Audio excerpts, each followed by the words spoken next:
அப்புறம் இந்த கம்பெனில புதுசா ஜாயின் பண்ண ஒவ்வொரு நபருமே தெரியாம தான் வருவாங்க. என்ன தெரியாம வருவாங்க அப்படின்னா இந்த கம்பெனி பத்தி எதுவுமே தெரியாது. அப்ப வந்தவங்க என்ன ஃபர்ஸ்ட் தெரிஞ்சு வரும் அப்படின்னா இந்த கம்பெனியோட ப்ரொஃபைல், இந்த கம்பெனியோட பிளான், இந்த கம்பெனியோட கான்செப்ட், இந்த 3 விஷயமே ஃபர்ஸ்ட் தெரிஞ்சு வரும். இந்த ப்ரொஃபைல் என்ன பண்ணுவோம்னா பேசிக் நாலேஜஸ், ஓகேவா?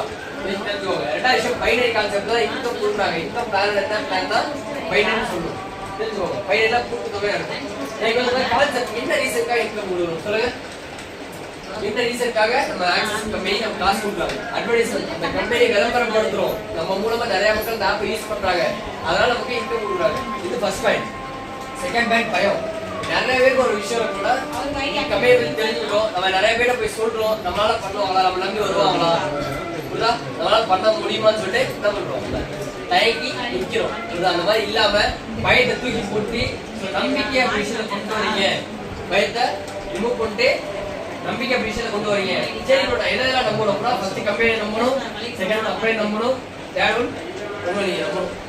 இந்த ரெண்டையும் நம்பிடுவீங்க. கம்பெனி ஒரு ஸ்டேஜ்ல நம்பிடுவீங்க, அப்படியே ஒரு ஸ்டேஜ்ல நம்பிடுவீங்க. உங்களை நம்ப மாட்டீங்க. கம்பெனியா ஒரு ஸ்டேஜ்ல நம்பிட்டேன், அப்படியே ஒரு ஸ்டேஜ்ல நம்பிட்டேன். ஓகேவா? ஏன்னா நம்பனால எனக்கு நான் நம்பல.